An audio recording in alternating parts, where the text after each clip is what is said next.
Hello, everyone. Welcome to episode 4 of Curated Careers, career series where I talk to museum and art professionals about their career paths and have a live Q&A session for you to gain insights.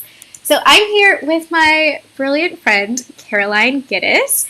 Caroline, so excited to have you. Caroline graduated from the Savannah College of Art and Design in 2020 with an MA in Art History after receiving her BA in Public Relations and Spanish with a minor in Art History from the University of Alabama in 2016. Her areas of focus as a scholar include the long 19th century and Victorian art and architecture, with a focus on perceptions of women, feminist examinations, and intersections of visual and literary culture, especially surrounding the women of the Pre-Raphaelite movement. Ooh, I love her work.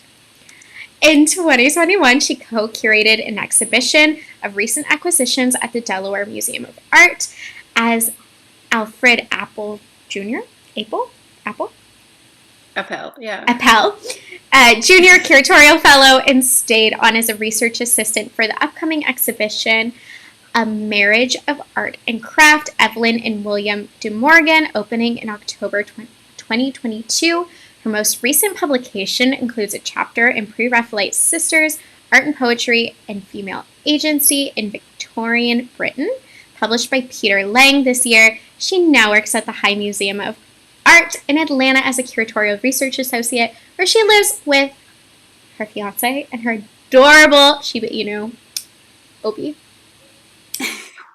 Hi, Caroline. It's so good to see you. It's so good.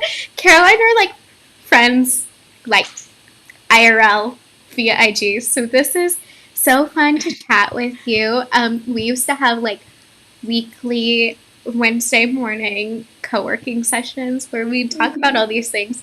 So I'm so excited to bring Caroline on and talk about all this with guests. So welcome.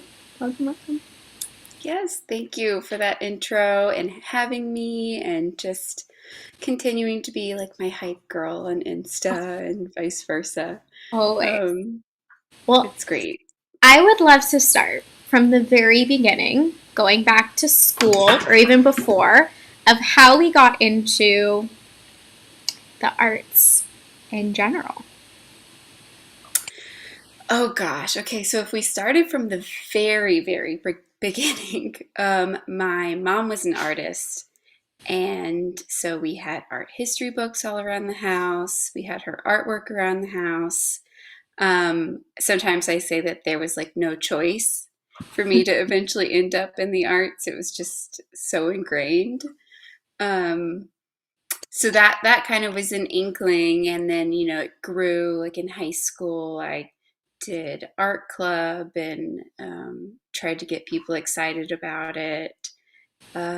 College, I went for undergrad, I went with kind of a more communications route. I knew I liked public relations, communications, also knew that's, in the back of my mind sold better to my parents. Mm-hmm. And so I minored in art history.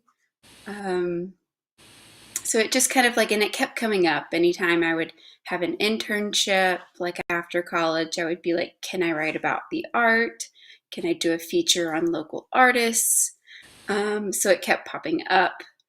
But I have most of my career up until this point, and I guess since going to grad school, was all communications, marketing, public relations.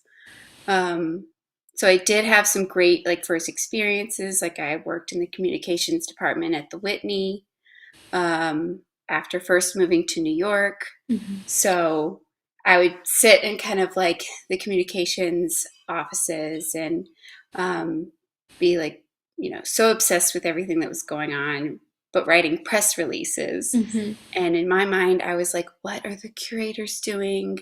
What are the interpretation team doing? Kind of jealous that they had that primary access to the artwork. Uh-huh. So then eventually after working in publishing, I worked for Simon & Schuster for a bit. in audiobooks, which was awesome because it just really pushed my love for audiobooks even more. I know you're Uh-huh. a fellow audiobook lover. Huge, huge. Yeah. So I'm just obsessed now, but it didn't really benefit the art career in any way, Hmm. but kind of made me decide I needed to go back to grad school and that I was going to do the art love of museums, curation, research for real. So I went to SCAD in Savannah. They have, I think at least at the time, they had the largest art history faculty. Mm. So just everyone had different specifications all across the board. That was such an appeal. And then after living in New York for 2 years, it was terribly hard to leave all of that artwork and Yeah. the inspiration and just how every new exhibition opens there. But I don't know, it felt I was following the dream. I was going to see what the South had to offer for the art world, which is totally, I would say, has been totally overlooked over the last few Mm. years.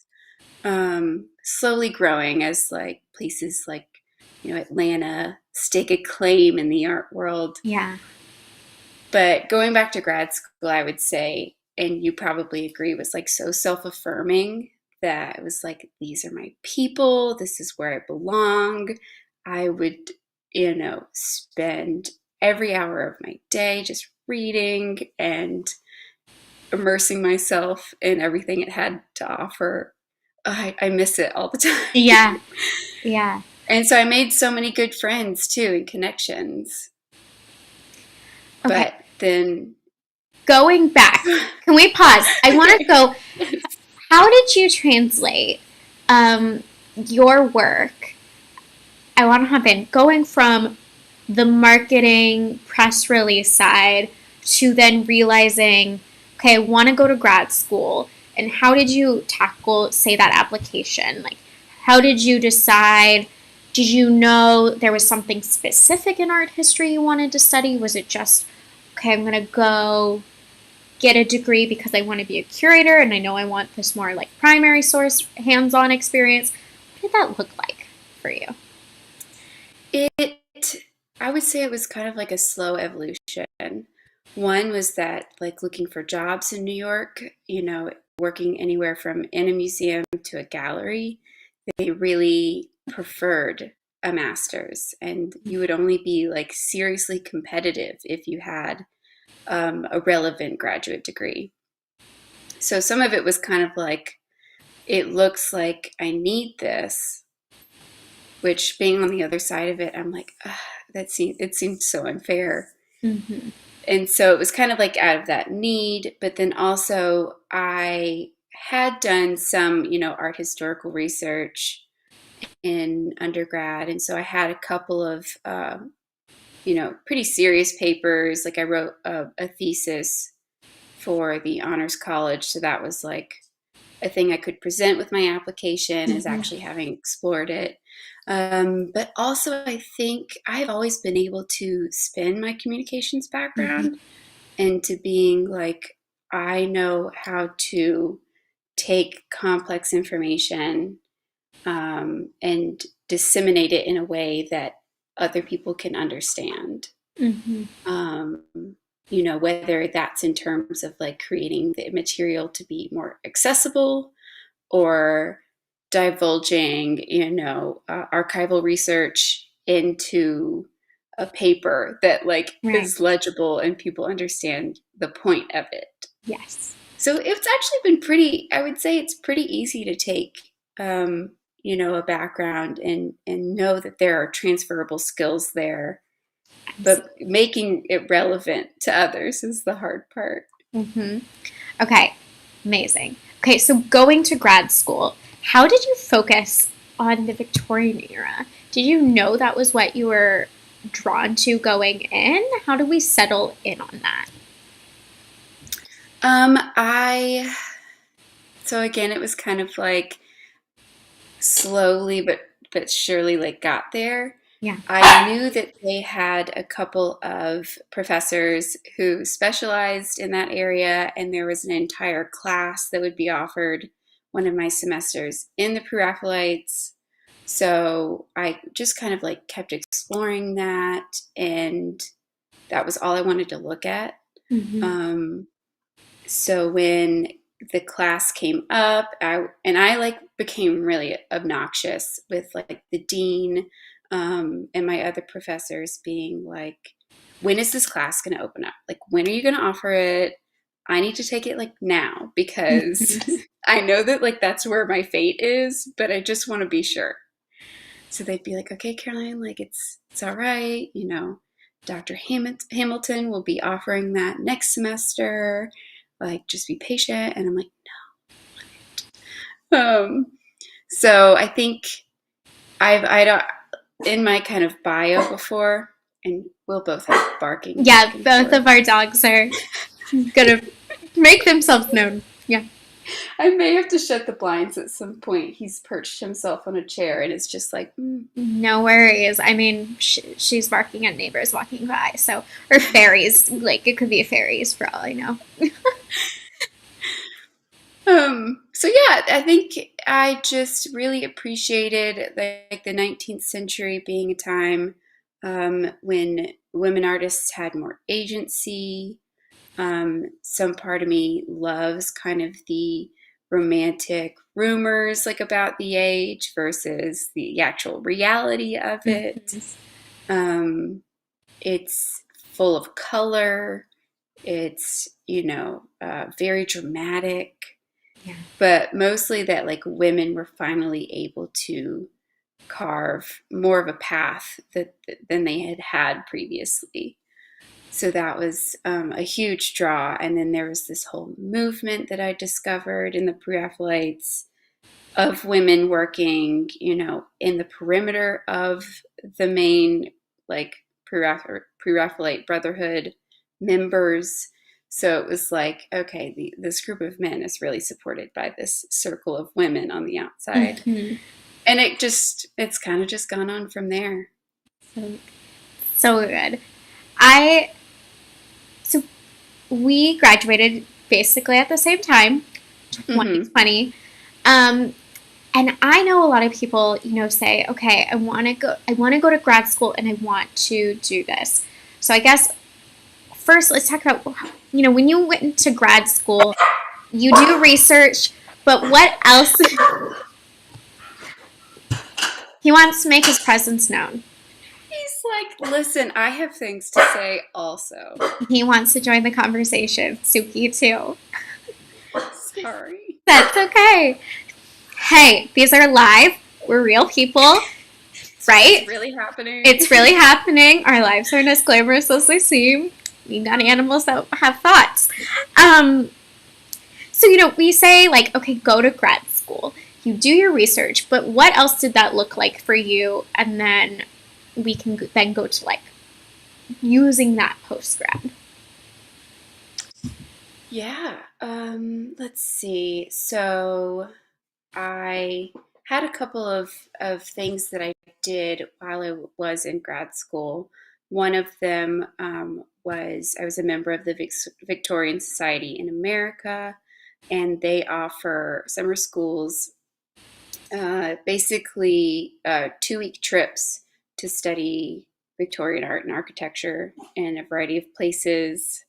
And so I got the chance to go to London for 2 weeks, travel around the UK, just going to the most beautiful arts and crafts homes, Victorian cathedrals, Westminster Cathedral, the Midlands. So like we went to Liverpool, Manchester. Oh, it was the best 2 weeks of my whole life. And I also was able to do like primary research on a lot of things, one of which is this chapel that was designed and built by Mary Seton Watts, the wife of an artist and like famous portraitist at the time, who was really incredible in her own right. And so I got to see the chapel and really study it. and ended up writing my thesis on it. So then the thesis process was kind of after that trip.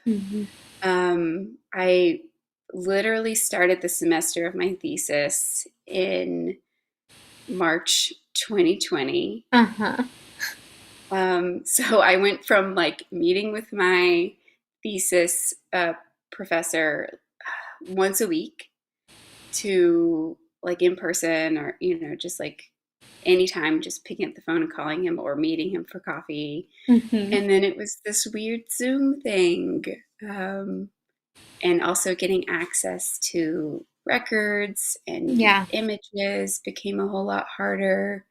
So I think I like, as I, and a lot of people know this too, but it had to be a whole lot harder at the time. So just even persevering through that though, and just taking all of the materials that I knew I could possibly get, and especially because most of the UK was shut down far longer than the US institutions were. So that made it more difficult, but I felt like I did the best with what I could. And it was 170 pages long, so I did just fine. Yeah, amazing. So you did it. Yay. We survived. And then you graduated 2020. And what happened next? Where did you go from that? Let's see, a couple of things. One, I had a Curatorial Fellowship lined up in Delaware that was supposed to happen in May. I am so incredibly lucky that the curator, Margareta Frederick, just pushed it back instead of canceling it. I don't know. There were so many opportunities for people to be like, we just can't do this. This is too difficult, especially with me traveling so far. But pushed it back to September. But in the meantime, I was like, okay, I can't really get a full-time job because I will need to leave for 2 months at some point. And then, so doing kind of part-time work. And also one of my best friends from grad school, Clarissa Chevalier, who is getting her PhD at the moment. And I were kind of just talking, one about how much we missed grad school. Another was she was working on kind of her applications. I was trying to stay afloat with my research and publishing. And we just kept, through all of our conversations, discovered that there was just this, total gap in publishing for, post-grad scholars who maybe haven't started other programs or weren't affiliated with institutions or didn't know what kind of their path was, but knew they wanted to write about art. So we decided to start an online publication called Tesseray Press, which essentially the goal was to accept a variety of papers, any kind of interventions in historic or contemporary art, accept rolling submissions, and we described it as an anachronistic, innovative interpretations of art history, theory, and criticism by emerging creative voices. And it just became our passion project. Great. It's great. I'm going to include on the description, Caroline and I had this conversation when Bridgerton first came out, and I was like, you have to write an article on the art of Bridgerton, and she did, and it's on there, and it's great. So, yes, we love tesseray, and also how funny that you ended up using your publishing background so much in this. What did that look like in starting that for maybe somebody who doesn't know what it looks like to kind of start a project from the ground up?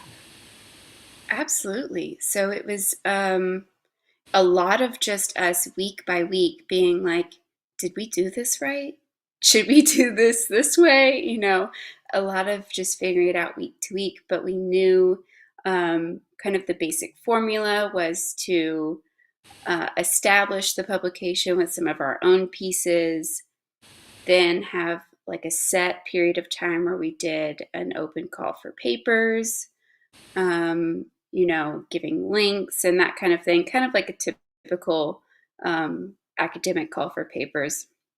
But these could be more of like blog posts or informal articles or just unfinished ideas. And we had a lot of submissions that were, poetry and artist statements and just people wanting to get it out in the world. Yeah. But we knew that like we would get the submissions, then we each had like an editing process, including like making sure all the images passed kind of like clearance as being a part of an educational publication, or if we needed some approvals for those.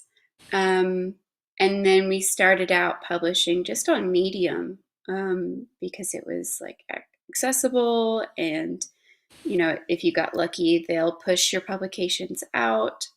And then we got a little frustrated with the lack of customization and feeling like it wasn't our own. So then we moved it to our own website, which is tesseraypress.com, and allowed for full customization and to really show the brand of the magazine. So that was kind of like how it evolved. But you're right. I totally used a ton of that, like PR, blog background, publishing knowledge, which I was like, wow, it really does come in handy. The skills that you pick up. Absolutely. And it actually in many ways connects, I would say, to your current work, right? Where you're taking in information, research, creating a narrative where maybe these different subjects, right, have to make sense together.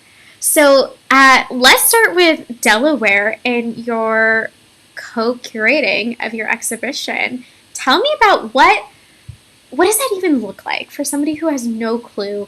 What were your responsibilities and what was like the main themes of the project? Let's see. So they do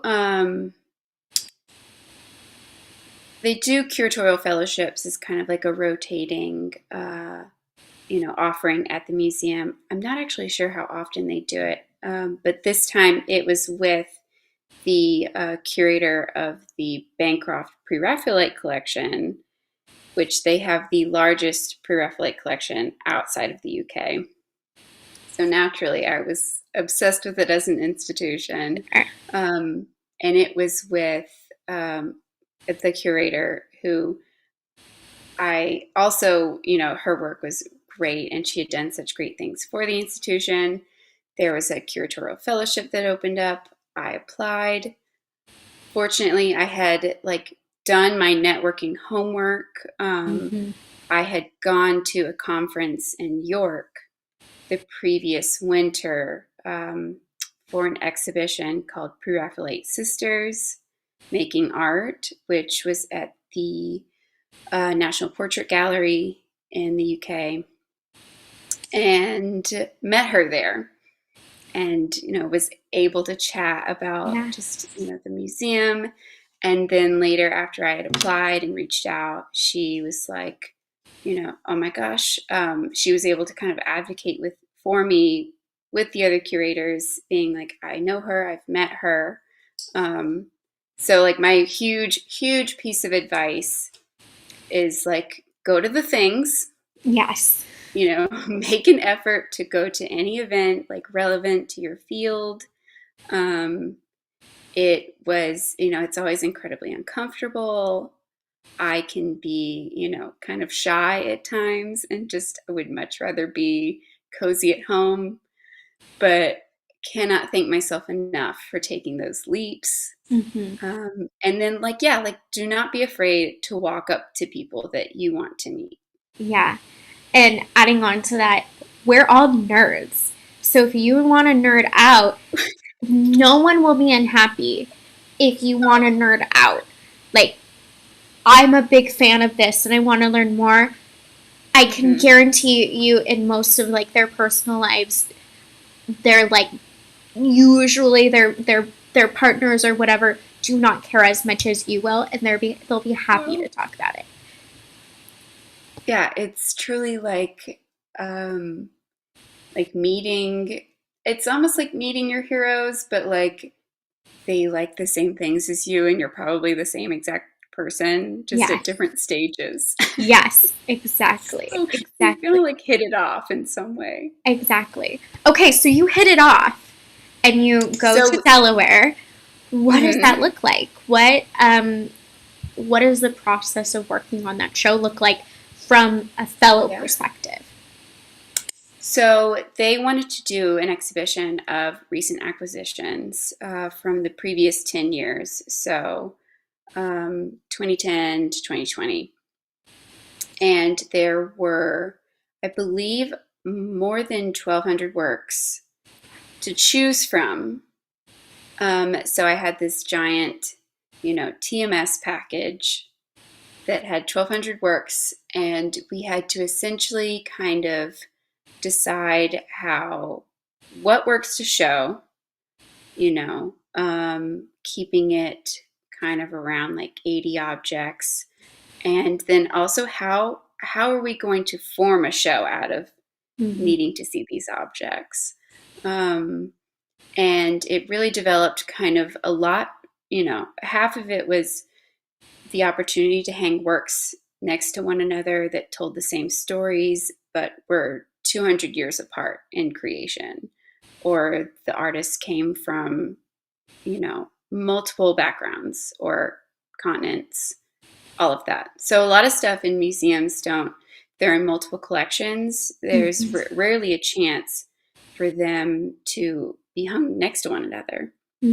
So that was a cool chance to be able to do that. And then all of the museum criticism and just kind of like re-examination during the pandemic made me want to create a layer of transparency in the show of like, how does a museum collect? Where does the money come from? How are these works, acquisitioned? What's deaccessioning? I don't know, just creating that kind of conversation and public knowledge around the way that museums operate. Like, how do curators decide what they need to add? What goals have they had? Most of the curators had long-term goals that were collecting works by women, people of color, people who are like neurodivergent, all kinds of different collecting goals, and then also wanting to fill in gaps in historical time periods, or say this is a study and here's a final work of art, and just kind of that evolved into visual connections because the experience of a museum is looking. Yes. And so it kind of became different walls of like, portraiture, but like not as clear as that. Or just the visual relationships or the colors or the stories that they told, and just hanging those together. Or some of them is kind of like gallery walls in people's homes. Yeah. Making sense of things on a wall together that speak to one another. Amazing. And when you're working on this project, are you reporting to a chief curator? How much say do you have versus the structure that already exists? What does that kind of look like for somebody who's quote unquote emerging, under 10 years of experience in this particular, role? Because I think sometimes we hear from people who are like a decade over in their career, and you hear some of that. But what does it look like when you're kind of just beginning that? It was a little bit like a ton of imposter syndrome the whole way through and still now. But I think I had a unique experience because the curator wanted me to have so much like experience throughout the whole process and wanted to kind of explore what I had to offer. Mm. Um, and because it was a show that wasn't dependent on like her collection or department, um, I was able to speak with the other curators about their collections, what they wanted from the show. So it was very collaborative. They did they gave me a lot of space to introduce things, um, decide where things would be hung. I wrote, like collaboratively the exhibition text, like the intro, the wall text. We didn't have labels, so that was like a whole process that we didn't have to worry about. But I think, yeah, I was given, a lot of free reign, but also enough to where I learned so much about the intricacies of the process. And as the show continued to be developed, even though I wasn't there, like I know a lot of stuff had to get cut. Mhm. We had too many objects. And the education team added a few elements, like brought in members of the community to speak about things that they saw on the walls or add poetry and Mm. criticism to it. So, a museum is just a completely collaborative process. Yeah. And where I am now, it's the same way. But Yeah. I basically reported to the curator that I was working with directly. And that was that. Yeah, that was kind of it. So Yeah. it's like working at a smaller place where you have like all hands on Yes. every process. Yes. Coming from a very small institution, Hmm. I can relate. Okay, so what comes next? What comes next after Delaware? Let's see. So I continued to work for them as a research assistant because I then kind of hopped on a couple of projects they had going on. One of which was updating, images for their labels. They were adding photos of the artists. So I was basically the person who hunt down those photos of the artists Yeah. for someone to then upload and add to labels. But then I also became a editor and like research assistant for the show opening there in October about William and Evelyn de Morgan. So that was a whole other like publishing experience of Yeah. working with contributors, image rights, image licenses, that kind of thing. So I worked part-time for them, or at least like hourly for a few months. Did need health insurance at some point. Yeah. And so I found a marketing role, and this was like, in the middle of pandemic. I'm like, I'm gonna fall back on like the skills that I know people need no matter where. Yeah. So found a marketing role at a local fine arts center in Atlanta, and worked there for about a year.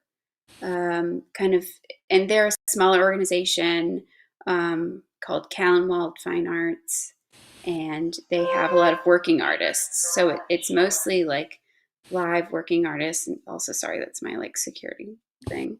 So it was a totally different experience. Yeah.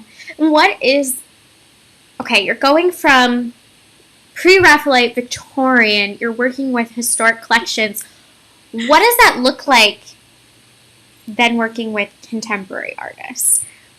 For people who don't know what that process looks like, could you maybe explain a Yeah. little bit? I started out just doing the marketing and kind of like trying to tell the stories of people who, worked in the pottery studio and how they created, or the instructors who taught there, like the different painters who had found success in their own careers. And so it was like total pivot. I think there was some growing pains at first about, oh my gosh, how do I do this?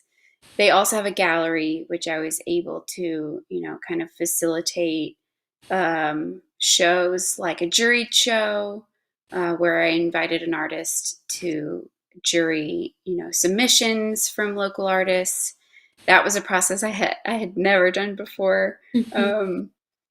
And really, it's really beautiful to see people like in kind of a position like this. You're able to, on a very small scale, like support their career, fulfill some of their like smaller dreams. Like Yeah. there was even a girl that was in high school who had her artwork accepted, and it was just such a joy to her. And seeing that too, it's when you work with artists that have been dead for like 200 years, you don't get to see the joy that they Yes. experience when like a show opens or their artwork is on the wall. So it was totally different and really fulfilling. So fun. Okay, so now you're at the High Museum. Tell me Yes. about your role there, what your responsibilities are, maybe what kind of a day to day looks like, or what types of projects you're working on. So I'll start with kind of how I Yeah. got to work at the High, because it's a total tale of like, do not give up. Um, and also, if you haven't heard back in like 6 months, still don't give up, because some hiring processes take a long time. So I applied in like July of last year and got, let's see, my first interview was like November, second was December, and then I started at the end of March. So it was a place that I like totally admired as the major art institution, of at least the Southeast, and wanted this job so badly. And there were so many times where I was like, oh, do I just pull my application and apply to another role here? Or, I got so tired of waiting after a certain point. Yeah. But I didn't give up, which is great. But now I am a Curatorial Research Associate, which is a new role for the institution. They used to have a curatorial assistant model where every curator had their own curatorial assistant. But we have so many different collections that I know it was a lot of people. And so they switched to a model where there are two curatorial research associates that are project based. Mm. So essentially, I work with the curators on certain shows and exhibitions or certain collections projects. Or, there's kind of other work like where we got a whole collection that came in that was donated, and that needs to all be uploaded in the system and accessioned and that kind of thing. Mm-hmm. I wouldn't do the accessioning, but I Sure. would handle kind of those records. Sure. Um, So what does yeah. let's say you have an upcoming show. What does that process look like with say your supervisor? What besides records, what types of responsibilities would they hand you for that? Sure. So I really like the role because I kind of get a little hand in everything.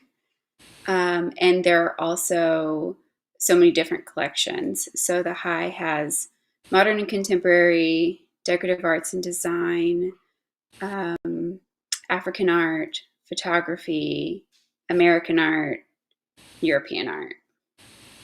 So I have gotten like right now I'm on a show for European, modern and contemporary photography, and just a show just opened that I worked on from start, kind of like halfway through to finish, for decorative arts and design. So I get to learn about so many different things, which is a blast. But I was able to kind of assist in this most recent show that opened anywhere from, let's see, like writing labels, handling checklists, making sure everything matched up, whether it was in like our database or the tombstones on the labels. And of course, like I just wrote a first draft, and the curator and like interpretation departments would edit. They had a publication, so a catalog that was being published. So did a lot of editing, kind of hunted down some image permissions, design review. I was able to sit in on exhibition design meetings. So where the curator and exhibition designer, and this is, in this case, it's a living artist. So all meet to decide where the objects go on the platforms or on the walls. And we had so many meetings where, they would ask me what I thought. And I'm just like, oh my gosh, in my head, I'm like, I'm just excited to be here.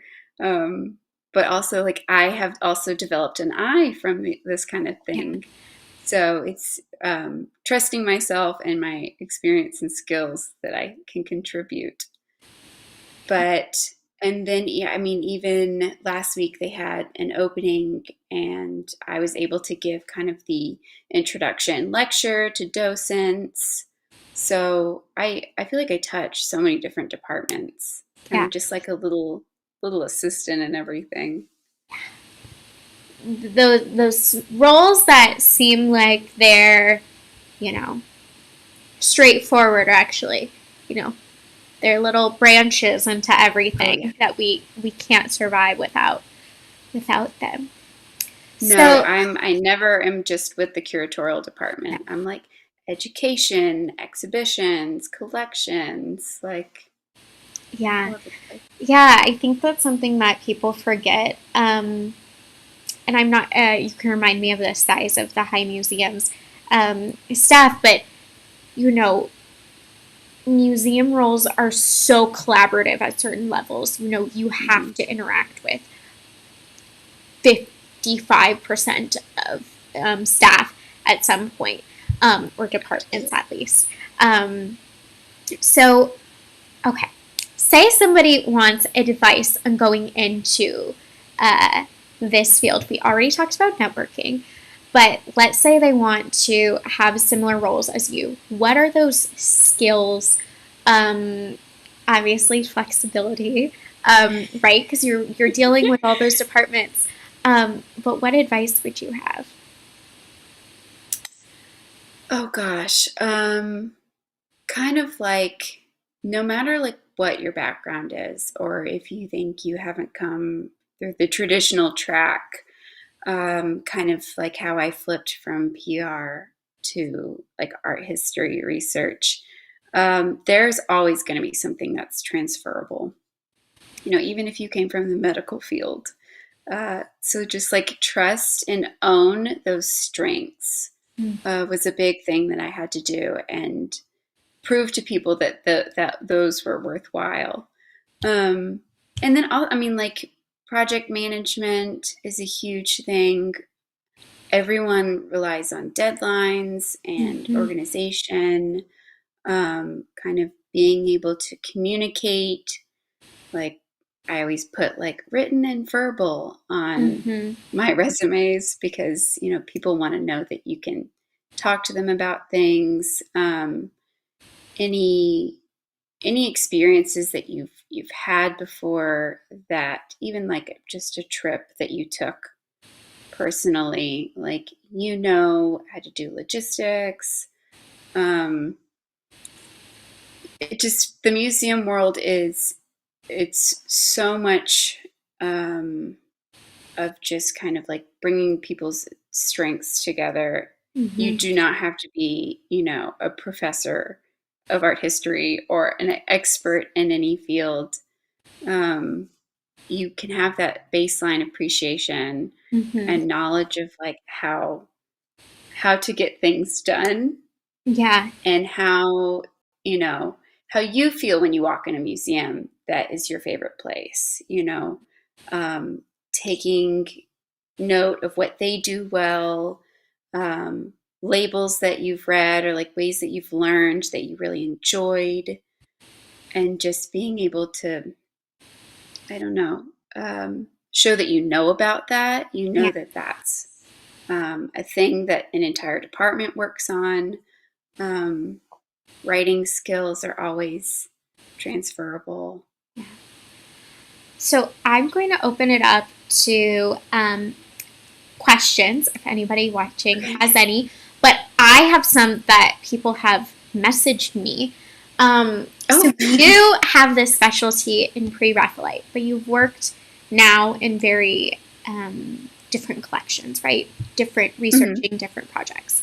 For people wanting to get into curatorial, do they need to have a specialization going in to show that they need deep research? One. And then two, how did you show that you could branch out from that? That's a really good question. So no, I think even though I do have this specialization, I really enjoy so many different aspects of art history. Like I would say that to rival Victorian art is like medieval illuminated manuscripts or like contemporary artists. So I know like everyone has like a wide range of things that they like, but I think it was actually a strength in my interview process that while I did have a specialization, and I think that you can prove that with anything that you have a serious focus in, whether or not, I mean, it doesn't have to be like, here is my giant thesis that I did like deep research. It can be like, here's how I really critically thought about, an object or an era, and even if it's distilled in a shorter form, that can prove that you can do that deep thinking. And plus access to like, some of the things that you need to do intense research isn't always, it's not always possible. So I feel like it is easy to show that, in which I was able to, but also they really appreciated that I had this like broad appreciation for movements. And because I would be working for 7 different departments and 7 different collections, so I think that can actually be a strength. If you focus in maybe too hard on something, that's awesome. In like a different kind of aspect, I would say, like if you are gunning for like one specific type of curatorial role, or one area of expertise, you still are going to have that umbrella of like, say you are a specialist in like the arts and crafts movement, like you're still going to be like a decorative arts and design kind of person. So I think don't be afraid to stay broad. It can be really rewarded in like certain environments, and it's always a benefit to keep learning and keep exploring. Yeah. How did you reflect that in your cover letter, or was that in your interview process that you really were able to demonstrate your broad knowledge? How did you show that? Definitely interview process. Strangely enough, I don't think I submitted a cover letter. I don't think they asked for one. Wow. One of the really rare. I know. Well, I have a little blurb on my resume format from way back, the Curated Career Co. days. Yes. That's how Caroline and I've met. Just, yes. Yes. So that does have a little bit of a blurb of like, I consider myself to have a broad range of like art historical interests. But then also in interviews, I had researched this artist in the like American kind of collection, and I had written something on this, or I had done a project and interviewed contemporary artists, so just kind of taking different life experiences, even if they don't fall into like graduate or academic categories. Yes. Somebody wanted to know more about how did tesseray show up in interviews, or did you include that in cover letters? What did that process look like if you included it to kind of demonstrate that you took initiative? Yeah. So I have my resume pulled up just in case I needed to reference anything, and I have listed co-editor, and it was like 2020 to present, and it was like the second thing that I had listed, and it says that I founded and co-edit a publication, explained the publication, and then like managed, editorial direction and social media pages and that kind of thing. So I think the key words of like founded, co-edit, manage, those like action verbs, and then I knew they would be curious about like editing and publications for the role. So during the interviews, I know I found a way to bring it up as somewhat of an explanation of what I did in the pandemic, and like filled that gap in my time. Yeah. Yeah. Okay. Someone asked, I'm terrified of putting myself out there. How do you do it? How do you learn to, I'm going to add on to it. So how do you learn to take initiative, put yourself out there, and kind of go the extra mile? How do you like learn how to get those communication skills? How do you get that gusto to create something where you have this gap? Yeah. Such a good question. It's like public speaking, where like it stays kind of terrifying. Yeah. But you one, practice. It's truly just like practicing, talking to people, whether it's like in your workplace now, or if you're in like a group setting, of just kind of not being afraid to socialize in that way. And like introverted me, it continues to be a practice, because if you get out of that practice, it becomes even harder. So kind of like maintaining that.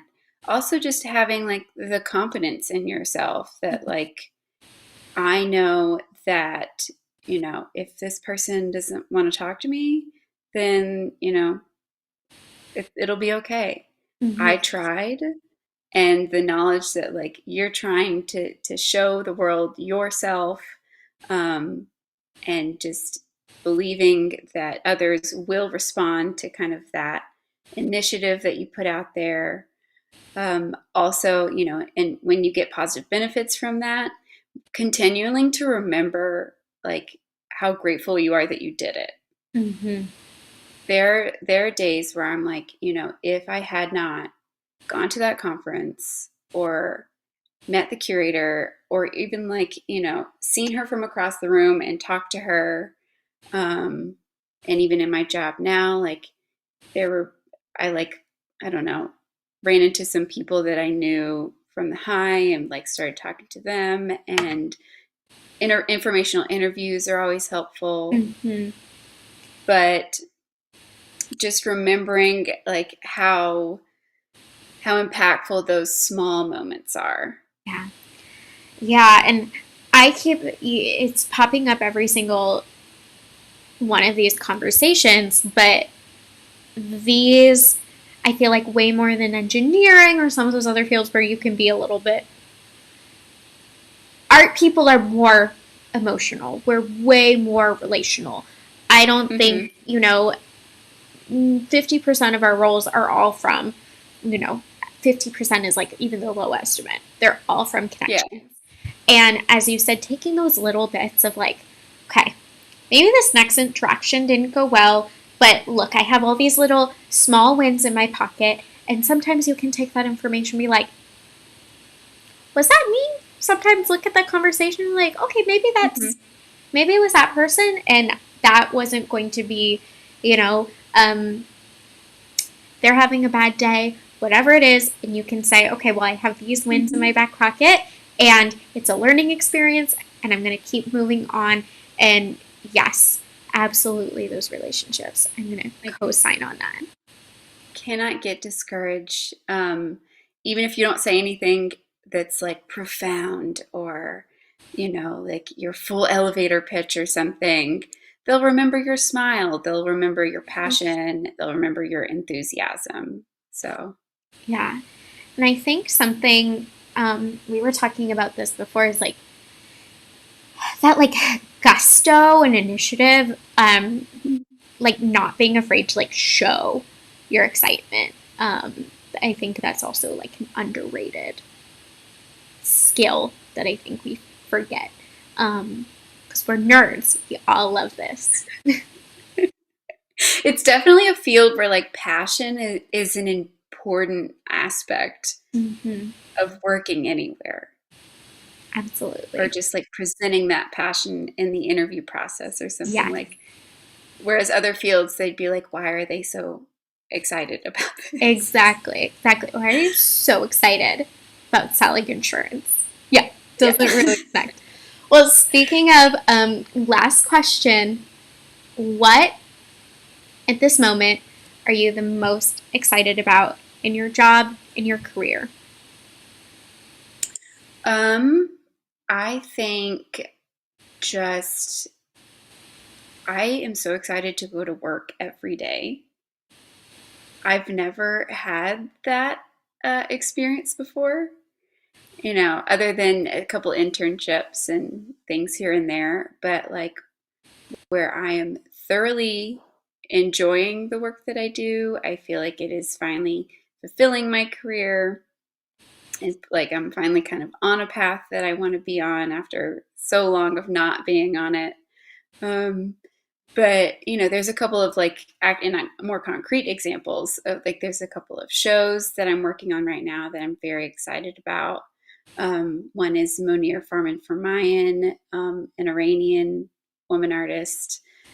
And that opens in November, and the work is all mirror sculptures, and they are the most beautiful things.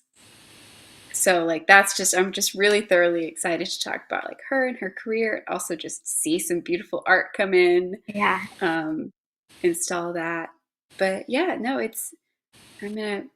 I'm excited. One thing I'm like, I need to get back into my personal research. So that's one thing I'm trying to make more space for. Yeah.